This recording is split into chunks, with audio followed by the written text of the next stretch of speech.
very, very welcome. My name is Ulrika Hedlund. I am the CEO and founder of Storyals. It is a pleasure to have you here. This time, we're doing a little bit different webinar. So you can think of this as almost having that sofa where we're sitting down and we're talking and discussing and answering questions that you have. So with me today, I'm super happy to have my colleague and MVP, Lizebeth Koloko Green. Please introduce yourself, Lizebeth. Thank you, Ulrika, and welcome everyone. I'm Lizebeth Koloko Green, so I'm a productivity coach at Storyals and Microsoft MVP. Outside of Storyals, I'm also an executive assistant at an IT company and the CEO and founder of ANWA, which stands for Adopt New Ways of Working. And in my role as a productivity coach, I specialize in helping organizations adopt Microsoft 365 and AI tools like Copilot in a secure, practical, and user-centric way. So I work really closely with teams, and at Storyals, we work closely with teams to bridge the gap between what these tools can do and how people actually use them at work. And our goal for after today is to help you feel more confident, not overwhelmed, and to give you practical guidance you can use after this session. Over to you. I love how you're saying not overwhelmed, because I think we're all overwhelmed with the speed of change right now. It is going so fast. And yes, I know you and we work a lot together and we work a lot on the Microsoft stack and Copilot, but I also know that in all of your different jobs that you're doing, you're also using a plethora of different AI tools, which I think is great, because this is also what we want to get into. I mean, it's not just Copilot, right? There's so many other tools, but it's really important to understand when to use what and what the things are that we need to consider, and especially when we are using AI at work. So we get a lot of questions as productivity coaches all the time. So we have now invited Frida. Frida will be speaking on behalf of you and asking these questions. So Frida, please introduce yourself. Hi, I'm Frida Brunzell. I'm a business development manager for Western United States, and I'm based in San Diego, California. And I would love to be there right now, I must say. Yeah. When it's winter here, San Diego sounds really nice. And you are the one that requested this webinar, Frida. Why? Why did you want us to do this one? I feel that there is so much uncertainty about the different AI tools, and many people are lost on what they should use for what and what they can use for business and in their private life. And that hesitation, right, and not really knowing also puts a hindrance to actually adopting and starting to use these tools. So I think you're right. And I'm so happy now that you will be asking questions. But like I said, if you haven't already submitted questions, we know a lot of people submitted questions and they also want to watch the recording afterwards. But if you have not, please feel free to put them into the chat and Frida will get to them and we will take them as we go. We are going to dive in to this topic, and we've structured your questions a little bit in a whiteboard. Those of you who know me know that I like to visualize things in Microsoft Whiteboard. But before we do, I just want to say a few words also where you can find information, unless you already are familiar with Storyals. So Storyals, we are a Microsoft partner focused on change management and adoption, and a training services provider. So we train digital leaders all over the world, and we do it through storytelling. So Storyals stands for story-based tutorials, and our mission is to inspire, motivate, and educate users all over the world so that organizations can really accelerate their digital transformation. We all know that it's quite easy to buy the licenses. It's easy to get the technology, but really to get the end result that you want and to get the return on that investment, users need to have the capability and the know-how to do it. So that's our mission, and that's why we're here. So we also provide a lot of available materials. So if you go to our website, storyals.com, you will see our blog, you will see our video blog, you will see our live events, such as this one that we publish that's free of charge to attend. We also record these sessions so that you can go back and you can watch the recorded sessions afterwards. And there's lots of good stuff. Under the good stuff, we have different types of tools and assessments, so please do go ahead and learn and from whatever we are sharing.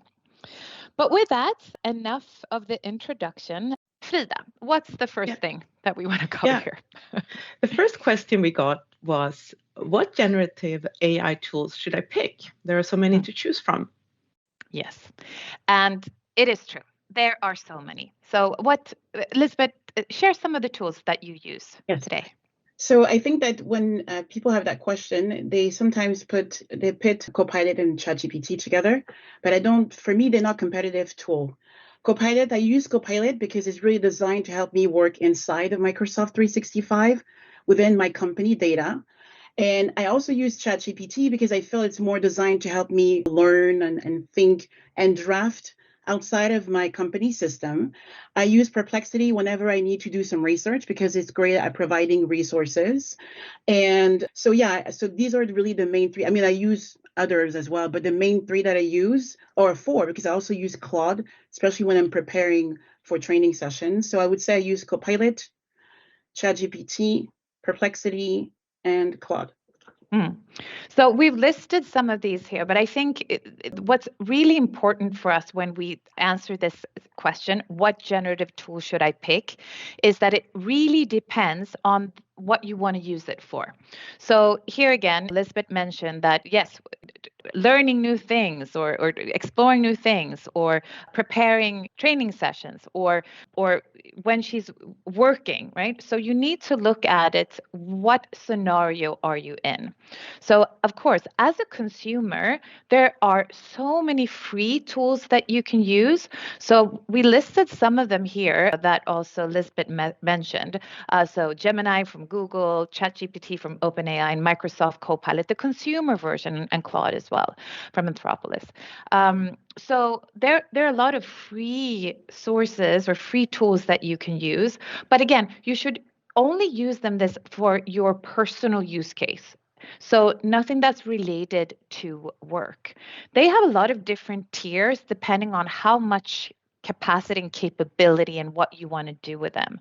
So I think it's also important to remember that this also requires a lot of power, a lot of data power.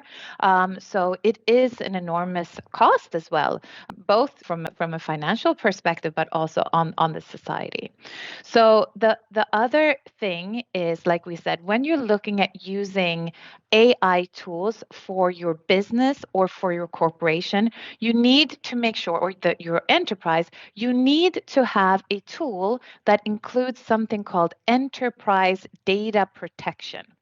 So this is really to ensure that none of the information that you're putting into the prompt or files that you're sharing with the AI assistant will be used to train a model or be used outside when other people are prompting. So we have heard some stories here of companies that have put up RFPs or they put up design drawings and they put them into a free consumer AI-based tool. And this has then been available for other competitors to ask questions against. So when you ask, like, what tool should I use? It really depends on what you're going to use it for. But in this case, as Storyals, we typically work with customers that are in companies. So when you're working in that environment, you need to make sure that you have a licensed version that are then business or enterprise to make sure that you have enterprise data protection. So Frida, do you think, does that explanation resonate and does that make sense? Do you think we were answering those questions? Yes, sure. So you covered this a little bit already, but someone asked, can I use my own AI tool for work? I really like ChatGPT, and can I use that when I'm working? So, and we get this question a lot, and also the other way around. Can I ask my corporate AI tool, like Copilot for work? Can I ask that about personal stuff? So if we start with the first one, can I use my own AI tool for work? Here, I must really say, as soon as you're doing anything for work, you need to apply or you need to follow your organization's AI policies.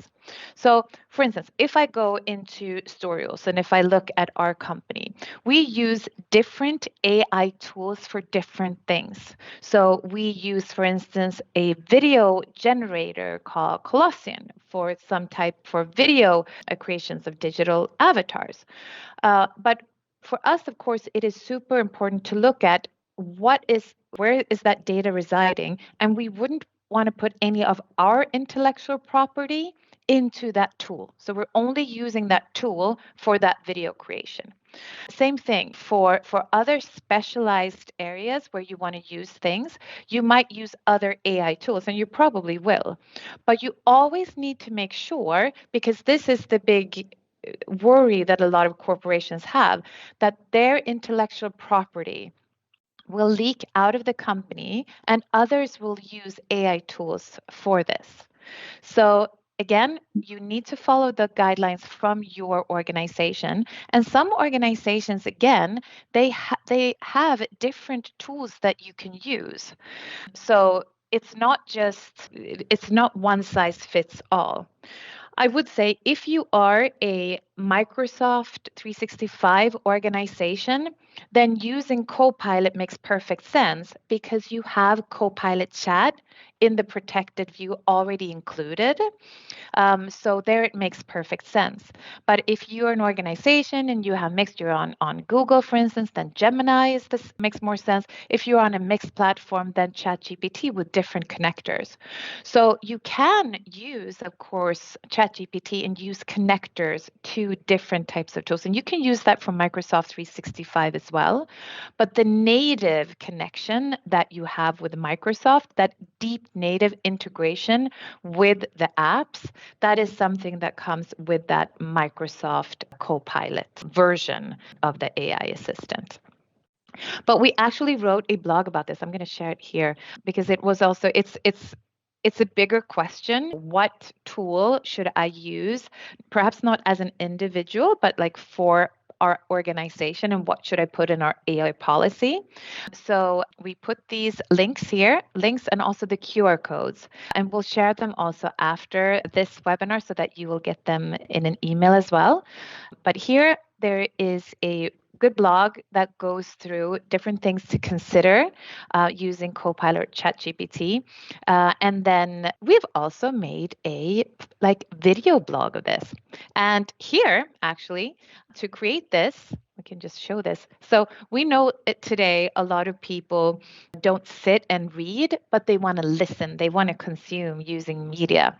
So here, in this case, we're using these AI digital twins from Colossian, but the conversation that these people are having about the blog that we've written is actually generated using an AI tool from Google called Google Notebook. So there are lots of different tools that can be used for different things. Just make sure that you are following the guidelines from your organization. And again, here, if you need any help or any guidance, maybe you don't have an AI policy in your organization, then speak to your IT department and encourage them. Have them reach out to us. Every company should have an AI policy. Even if it is that you're not using it, then that should be your AI policy. Something should be in place, but of course, we always encourage users and organizations to embrace this technology because it is here to stay. But I want to go back, sorry, Frida, I know also that some people are saying that, well, I mean, if I put this into Copilot and then I put it into ChatGPT, I like the responses better, right? People are kind of comparing the results that they're getting. So, Lizebeth, what would you say that in terms of when I put this into one tool versus the other? What I would say is that Copilot and ChatGPT, it's like, I want to take it's like having two different cars, but they have the same engine. But the two different cars, same engine, but one has more security. So I think it's very important to note that even though they have the same engine, so meaning that you can put the same prompt, so the instruction that you're going to give to your AI tool in ChatGPT and Copilot, but you will not get the same response. Why is that? Because OpenAI use your data to train the AI model, While when you're using Copilot, Microsoft has enabled the enterprise data protection. That is why you would not get the same response. So also now you're saying if you're using a ChatGPT version that is one of the consumer models versus perhaps you're using Copilot. Yeah, and that's the thing. What I think is difficult when users are using different tools. So first, you're talking about the engine, right? Or the large language model that's being used behind the scenes. And for many, this is something that's hidden. We don't really think about or know about these different large language models that are underneath the hood and that are giving you the response. And it also is a little bit confusing that when you're using Copilot, you're actually using the GPT model from OpenAI. So then it's also like, well, what am I using? Is it ChatGPT? But it's the same model. So how does this all fit together? So I think it's also important to take a step back. So in the kind of the big launch when everyone was like, oh, this is generative AI and ChatGPT, that was in November of 2022. And that's when people all over the world started using ChatGPT. But of course, this is something that has been developed and researched for years prior to that. Since then, a number of new models have been released. The partnership between Microsoft and OpenAI enable Microsoft to take these language models developed by OpenAI, but then add security and those data boundaries that Lizebeth was talking about with Microsoft 365 and put that into your daily tools. But here's also because depending on the different tools or the different models that you use, the response will be different. So maybe we should show this a little bit. Should we do that, Lizebeth? Yes, and I also wanted to add that people need to remember that Copilot also starts from your work context. So it considers your emails, your meetings, your documents, your permission. So it actually assumes that you're working inside of a company environment. So Copilot doesn't start from a blank page. It actually starts from your work. While ChatGPT usually starts from the no internal context. It only knows what you type, what you explain, and is also designed to be general and flexible. So ChatGPT starts from the prompt, Copilot starts from your day job. And this helps really to understand that the Copilot's goal is to be useful inside of a workflow, to save you time, to reduce manual effort, but also to stay compliant and safe. But Copilot response tend to be more structured, more conservative, more practical, and sometimes less creative. So Copilot is really optimized for usefulness and safety, but not for brilliance. And ChatGPT's goal is really to help you think, to explore ideas, explain concepts, generate content freely. And ChatGPT response tend to be more verbose, more creative, more exploratory, more confident in the tone. So ChatGPT is really optimized for thinking and expression. Yeah, great input. I have a follow-up question there. Could you explain the difference between the paid Copilot license and Copilot in Edge that most people with a Microsoft 365 license have access to? Yes, that is a very good question because we're talking about, like I said, different versions. In a business context, again, when we look at Copilot, so let's go over here to the business context again. So when we're looking at Microsoft, there is I would say light version, but it's actually really, really powerful. But it's included in the license that you have of Microsoft 365. And this enables all users that have any type of Microsoft 365 work license to use the AI assistant Copilot chat. You can use it with documents. You can use it to reference documents. You can use it to create images and to edit images. And now Microsoft are also including that in our productivity apps. So this is a real productivity, enhancer. Then there's like a full tier. So if you pay an additional $30, if you're an enterprise, there is a lower fee. If you're a smaller business, around $20, then that is an additional license. And then you get the full integration. So then you get that entire functionality where you can use it for your meetings, meeting insights, meeting transcriptions, videos. You can use it across the entire stack. So that takes you from that Ferrari to really getting on that jet plane. But it's important to know that anyone that has a Microsoft license has the Copilot chat included. So let's have a look. We put some screenshots just to kind of show what these different tools look like. And they're all quite similar in their interface, with that kind of prompt window open and some example prompts. But like Lizebeth said, the Copilot one in Microsoft 365 really starts as part of your workplace and is really intended to help you work smarter. So I wanted to show the models. Do you want to go first, Lizebeth, and just show in ChatGPT what it looks like with choosing the different models, and then I can switch over and. But first there was a comment or a question from Julianne about personalization. So just to answer Julianne's question, personalization, it works very differently in Copilot and ChatGPT, because Copilot it's really personalized through your work context, and then ChatGPT really personalized through your interactions. So what I mean by that is that in Copilot, it personalized through context, not memory. Well, now it's a bit on memory, but it does not build a personal profile on you. It does not remember preferences like a human assistant. It adapts based on your emails, your meeting, your documents, your role, and your permission.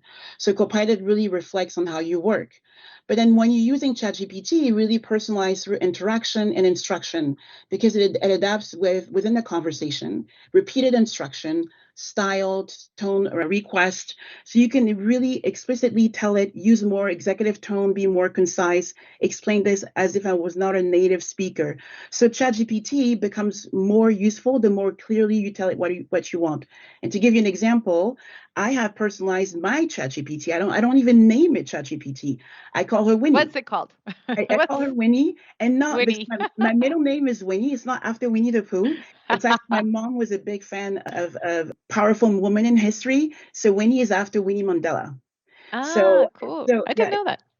So when I'm addressing ChatGPT, I don't say, "Hey ChatGPT," I say, "Hi Winnie," and then we have conversation. And also, I mean, I know a lot of people that they don't just have one, they have multiple then GPTs that they create. One is the financial persona and one has the law persona. In Microsoft, in the paid version of Microsoft 365 Copilot, you can give it memory.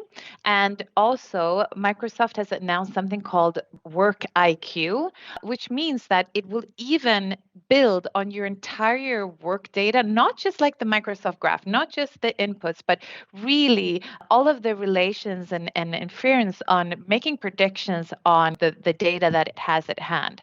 So what we're going to see here is that it will become much more personalized and really know you based on the work that you're doing. But it's a little bit different in terms of how you create these different personas.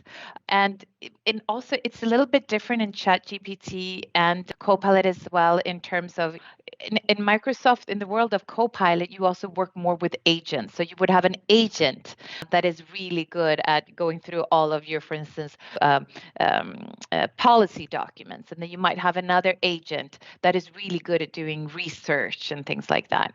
So a little bit different in how these different tools work around personalization. A great comment.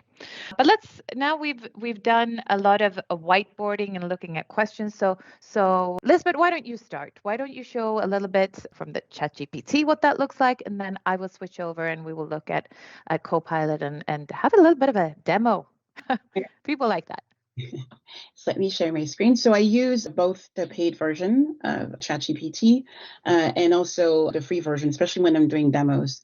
So let me share my screen. But we're going to note also now that what Lizebeth is showing you is the paid but consumer version. So she's not using a business or enterprise version with connectors in this version of ChatGPT. So again, just so that we know what we're looking at.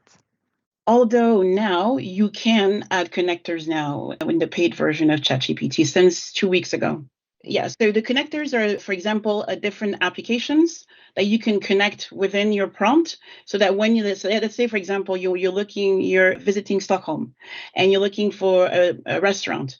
So instead of asking ChatGPT, could you find, let's say you're vegetarian. So you could ask ChatGPT, can you find a vegetarian restaurant? But if you connect it to OpenTable, you can say, can you find me a vegetarian restaurant in Stockholm for next Tuesday at 7 p.m. So it will actually go and look at the OpenTable website to find out if there is a vegetarian restaurant available at 7 p.m. next Tuesday. So here, this is the interface of ChatGPT. So in order to log into ChatGPT, you can either type chat.com or chatgpt.com, and you can log in. So if you're using it for the very first time, you have the ability here to log in with either your email. It could be either Microsoft email or a Gmail, or you can just create a brand new account. So here, if you're using the free version, you have just one model for ChatGPT. But here, when you're using that paid version, you have here the ability, you have different options. You can select here auto, if you want an instant response right away, if you wanted to think longer, or you can also use the legacy model. And you can see here you have. Can you just stay there? Can you stay there a little bit? So I think this is, again, going in and seeing exactly what the models do and what they're good at. Not a lot of people will do that. So I like what they've done in the models where, first of all, it's auto. So meaning, depending on your prompt, the system will choose the right model for you. Exactly. So if you just have a quick, easy question, it's going to use a model that doesn't require so much time. But if you have a really complex question or task in multiple steps and reviewing like very complex reports, then it can take another model that might take a longer time, but you will get a better result. So this is also, again, when you're comparing, like if I put this prompt in here and I put this prompt in here, yes, it depends, because it depends on also the different models that are being used. Yes, please. And then just as a side note, so when you're using GPT-5, OpenAI has mentioned that when you're using GPT-5, then your GPT has a PhD level. And when you're using GPT-4, it's more of a college student level. And one of the reasons why they brought back GPT-4 was that when they released GPT-5, users were feeling that it lacked empathy versus the GPT-4. That's why they brought. So you're saying the PhDs don't show the same empathy? No, but it's good. This is also, how do we want them to respond? Like I personally have added to my memory in Copilot that I like emojis and I like it to be friendly with me. Whereas others might just say that, no, I just want facts, just stick to it. So this also, again, depends on how chatty the models are, how long your responses are. And another thing is also that we've noticed that how often you get the sources, right? If you ask something that's pretty straightforward, you might just get an answer without any sources. So sometimes you might have to add to your prompt, list the sources that you were using to answer. Yeah. So speaking about sources, you also have the ability, when you're typing your prompt, you have the ability to create images. So you can add an image if you wanted to recreate a similar image or a brand new one, but inspired by an existing one.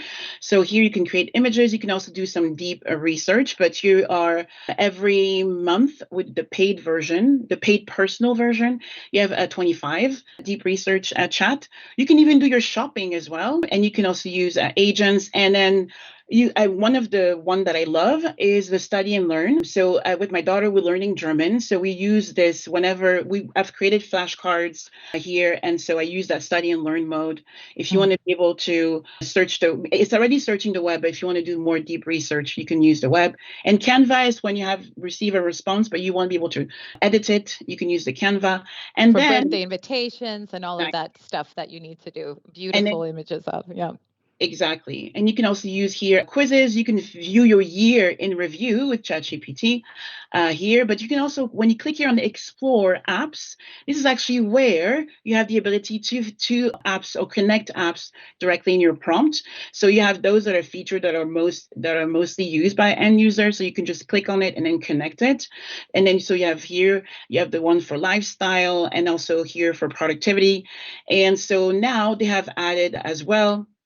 So you can connect your Gmail, your Google Calendar, your Outlook calendar and email, but it's not going to go through your inbox. It just searches and reference your Outlook emails. But I've tested it. It's not up to par yet. And so also just to remember now that we're looking at a personal but paid version of ChatGPT. But again, this should not be connected to your work data. So what we're looking at here is everything that you want to do in your life, which is great. I mean, there's so much good stuff here. Yeah. So great for studying And for something that's pretty great is that you can also have a group chat. So I've used it with my siblings. We're planning a trip to South Korea, for example, in September. So we have a ChatGPT group chat where we're starting our planning for a trip. And here, so if you decide that you want ChatGPT to save your conversation, it does. But then if you just want, you have just an ad hoc question, you don't want ChatGPT to memorize your chat and your prompt, you can turn on the temporary chat, meaning that when you turn that on, you ask your prompt, you type your prompt, you get a response, and then it will, after when you close that window, that will not be kept in your memory. So it's almost like a guest browser window. Sometimes you just want to do something, but you don't want it to be remembered.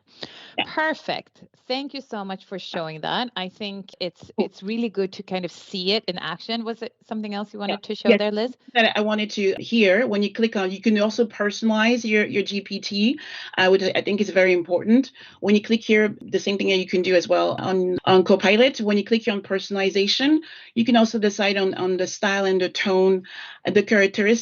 You can also give it some custom instructions as well, the nickname, etc., the memory as well. One thing that I really recommend that you turn off is that make sure that you turn this option off in the data control. Make sure that you improve the model for everyone. Make sure that you turn that off. So you meaning that you don't want this to be used to train the model, whatever you're putting in there. And then the last thing that I would recommend is that for ChatGPT, you can type your prompt, but you can also dictate your prompt. Okay, so I warmly recommend that instead of typing, you can dictate. Like with Winnie, we have conversations.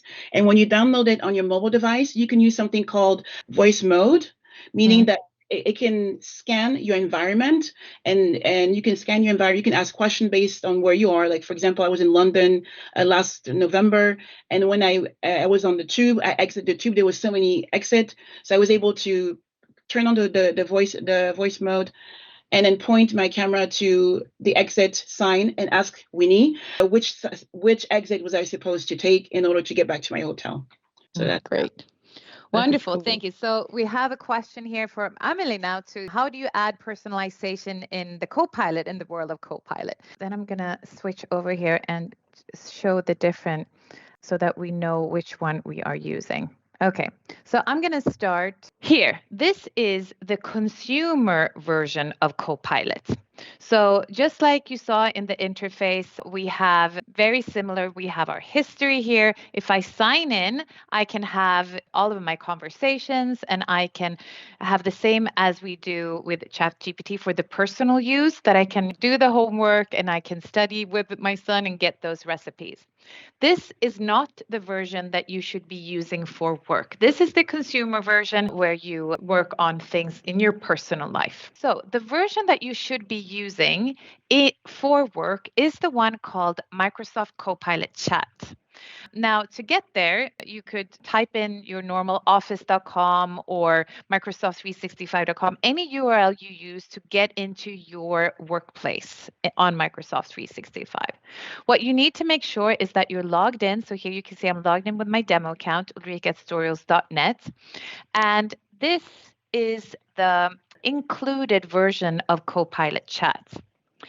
What you can see here is this green badge, Enterprise Data Protection. This means that anything that I type in here, any files that I use, anything here is kept secure within our enterprise data boundaries. Nothing is used outside. You do not have to worry about using this for work. Now, as you can see already, I have a number of sample things that I can do here. So, for instance, recently I had a meeting, and in that meeting was transcribed, so I had a document with that transcription. So now I don't have a premium version of Copilot. I just have the one that everyone has. So, but then I can type into Copilot here, write a meeting note summary that I can send in an email from our media meeting. And now I want to reference this file. And since I'm in my workplace, Copilot by default has access to my work files stored in OneDrive, files stored in SharePoint. So I can very easily access them here. If I don't know the name, I can search for them, or if I click on the cloud files, I can navigate to them. So here I'm going to pick the transcript that we had, and Copilot is now going to give me a good meeting summary in a very structured way. So taking this word by word transcript, but getting it to me in a way that I can use and that I can email. I have, again, an overview of all of the work-related things that we've done. And then I can see here that, yes, Carl is currently training for a marathon, so that he's going to run on February 1st. So if his knee is okay, I need to remember to ask him how that went. So again, it is by default right away already integrated into your work. So again, you can add work content here, or you can upload files. If you upload files, those files will go in directly into your OneDrive account. So again, nothing is being shared outside. You don't have to worry where things are. Everything is safe and secure in your Microsoft environment. Microsoft recently announced that you will be able to do even more. So these Copilot tools are also being added to the Microsoft Office apps. So for instance, now here I have a long email thread with lots of email, and you can see here at the top where it says summarize. So if I click summarize, you can see Copilot popping up on my screen to the right. And here I'm getting a summary of the email that I'm having. So if I want, I can get help to draft a reply. Right now, I'm showing the included version of Microsoft 365. So yet again, we're not looking at the premium version that you have to pay for. So this is the one that's included. Another thing that I really want to show, which I think is amazing, is the creation tools and the design tools. How you can now create images. You could add your style, whether you want this to be photorealistic or you want it to be more flat design. You can choose your own brand colors, and you can create and add your own brand kit.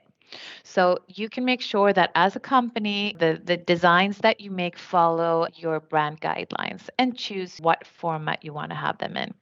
And not only creating them, but what you can also do is that you can go in and edit them. And this I really love, because sometimes you create an image, but then there's something that you don't like. So for instance, I created this image, but then I was like, no, there's just too many plants in the background. So do it again, but remove some of the plants. So you can reiterate and you can go in and you can edit these images, and you can choose if you want to remove something, you want to change the background, you want to change the style, or you want to change the color or do a cutout. So all of these tools you can work, but again, you were, like Lizebeth said, you're starting in the work context. Now we had a question here in the chat, but like, what about memory in Copilot chat? So for Copilot, you need to, in order to add the memory and to get that personalization, you need the premium version of Copilot. So I'm going to switch over to another account where we have the paid. So this is the additional then $30 per user per month, where we then open up the full capability of Microsoft 365 Copilot. Something you will notice right away is that you have this work and web tab.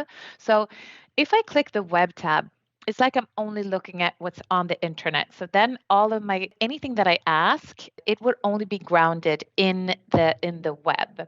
But very similar to how Lizebeth showed, I can choose different models depending on if I just want a quick response or if I want it to think deeper. But by default, there's the auto, so it just selects model based on my prompt. If I want to ask something more related to work, so find me a 30-minute time slot with Julianne tomorrow.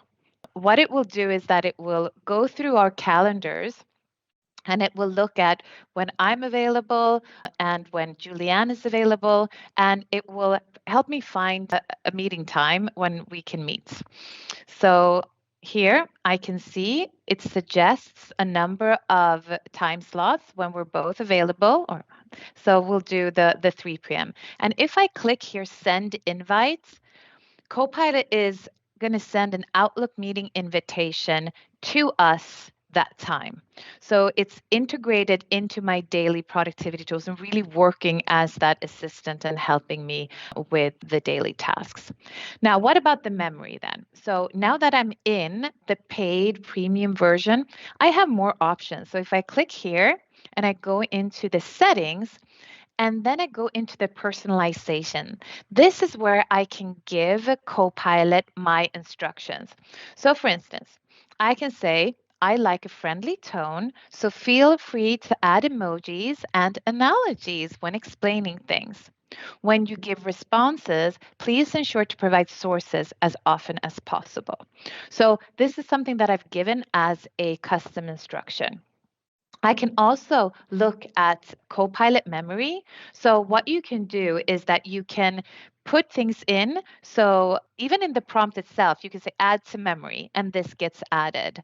So, and if I don't want these, if I don't prefer learning through technical facts, I can just delete this memory and not have this on. So this is a way where I can then also add memory and personalize my Copilot to make sure that it's responding the way that I want. I'm sorry, Frida, we're like taking over. No, can I give an example? So I use it in sales to prepare for meetings. So it gives me a summary of meetings I've had with the customer, and then also a summary of, like, it takes from the web, from Wikipedia, more information about the company, and all the information I need to be prepared, and can add. It's just very useful and saves me a lot of time when preparing for meetings. And then it pulls from all the different Microsoft apps. Yeah. So then exactly, you get the summary. These are the conversations that you had. These are the meetings that you had. These are the shared documents that you've had. And what I feel is that it makes you feel more professional because you can be more prepared. And just like you're saying, you're saving time, right? So I have a question. And this is something that we see sometimes. And that is AI gonna replace me and it's going to take my job? I know, Sandra, this was your comment the first time I used the researcher for a marketing plan. You're like, what? Lizebeth, what do you say? We discussed this a lot. Yeah, we did. And I think that the short answer I would say is that AI is not replacing job. It's replacing parts of jobs. What do I mean by that? What AI replaces first are the repetitive, the manual, and the low value tasks. What it doesn't replace is your judgment, your empathy, your accountability, and your decision making. Mm-hmm. So what is really happening in organization? What AI is really good at, and at replacing, I would say, is drafting that first version, summarizing that information, finding those patterns, reducing the admin work, speeding up routine tasks. So AI is taking off people's plate, not people out of the organization. Mm-hmm. What AI cannot replace is understanding the nuances, managing relationships, making trade-offs, taking responsibility, leading people, contextual judgment. So AI has output and humans have accountability. The real risk is not that AI replaces jobs, is that people who don't adapt may struggle more than those who do. Absolutely. So history has shown that technology changes jobs. It rarely eliminates work altogether. So Copilot is a great example because it doesn't just act on its own, it assists people inside their existing role. It drafts, it summarizes, it suggests, the human decide. So Copilot has no authority, people do. So the question is not, will AI replace my job? The better question is, which part of my job can AI help me with? And what can I outsource to Copilot instead? Yeah. But so I fully agree. But with that said, we also need to look at it as how transformational this is, because this is changing big time companies. So even if we're saying that, no, you don't have to worry about your job. What if you're an organization not embracing AI, and if you as an individual are not skilling up and using these tools, then absolutely yes, that job will be given to someone else, or another company that is using AI is going to get the market share quicker. So, I mean, I don't want to frighten people. I really do not. But I do think that there is a sense of urgency here to make sure that we are embracing this technology in a good way, which of course also includes not just using the tools, but knowing how to use them. Yeah. So then that's the last prepared question. So from your experience helping organizations adapt to AI, what do you think is the biggest challenge when it comes to employees actually using AI and for organizations to change in the necessary ways? So we talk about this a lot, and we talked about this even before AI. People don't like to change, period, right? People don't like changing. They like doing things the way that they've done it. Yes, people are curious, want to learn new things, but in general, the majority do not like to change. And if you then add this fear of the unknown and that it's moving so fast, there's an even bigger hesitance to adopt this. So what we're seeing in a lot of organizations is that you need to actively work on this. You're definitely going to have a few people like Lizebeth or like myself that are like, whoa, this is so cool. And we're going to try everything. And we're going to sit up late at night and just try all the different AI tools. But most of your users will not. So unless someone shows them, this is what you should be using, this works, this is safe, this is the way that you should move forward, they're not going to do it. So if I'm going to say something, if you want your organization to start moving in this direction, first of all, identify those fast runners and give them airtime. Put actual training in place so people get the skill set and not just the tools. And then here we've also learned, even with AI, even more than in others, sharing like what works for you, and oh, this prompt worked, and what are you using for this? So even webinars like this where we're like, okay, what are you using here and what works, and show me your screen and let's see what you do. This is something that we learn so much from. So as an organization, no matter what size you are, you need to make sure that you're bundling and coupling those investments in technology also to support the training, that change management that is needed. And I'm sure that there's someone that would be happy to lead that initiative. Like you usually have someone that's really, really passionate about this. So identify that person or that group of people and then give them the time and also give them the resources that they need. And then, of course, make sure that they get proper training. And I would also like to add that sometimes the biggest challenge as well is not learning how to use AI, is also feeling safe enough to use it. Yeah. So safe doesn't just mean security. It means psychological safety, clarity, and permission. So sometimes we have a fear of, am I allowed to use this? Am I sharing something I shouldn't? Will this monitored? Will I look lazy or incompetent? And people are there unsure, they don't experiment. And without experimentation, AI stays unused. And sometimes people people don't really know where AI fits in their day. So people don't know when to use AI for which task, what good usage looks like. So AI fails when it's introduced as a tool instead of a habit. And then there's also that guilt and the perception. This one is very real and rarely said out loud. Some employee may feel, I should be able to do this by myself. If I'm using AI, it feels like I'm cheating, especially among the high performers. So many people feel guilty using AI even when it actually helps. And also setting those unrealistic expectations. People expect perfect output. When it's not perfect, they disengage. So people expect AI to replace effort, but in reality, it replaces friction.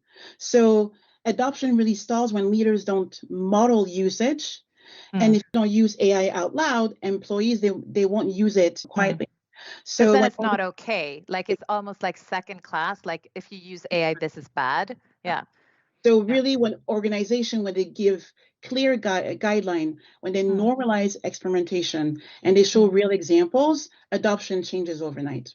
And you said a very important thing there about leaders. So this is to all of you managers or informal leaders out there. You need to show the way. You need to, and also say that, oh, I tried this and it went really bad, but look at this turned out really good. And share those wow moments that you have.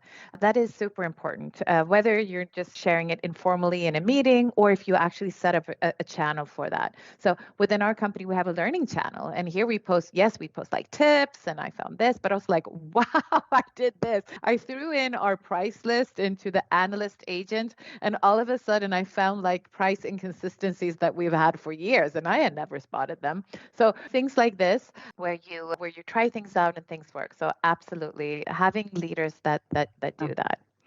So Ulrika, finally, can you share a little bit about what Storyals can do to help? I'm so customers? Glad you asked.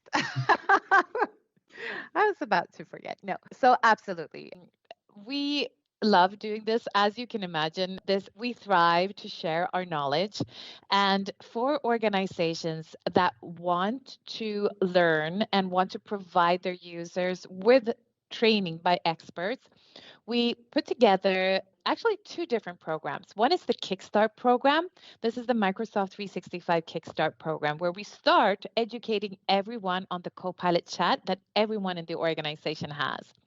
And then after that, we go on and we start looking at all of the amazing capabilities that you have with the premium version, so with the extra.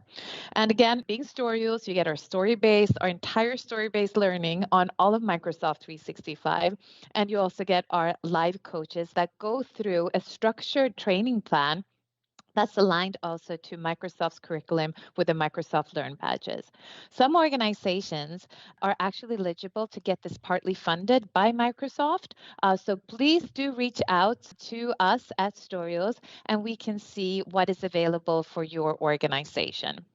But something that I'm going to say, whether it's Microsoft 365 and Copilot or whether it's another AI tool, start upskilling, start exploring, because this technology is here to stay and it is amazing when you get your hands on it. I tell people now that for me, working as a professional without AI feels almost like working without the internet. Like I feel like I'm chopped off, my arms are chopped off.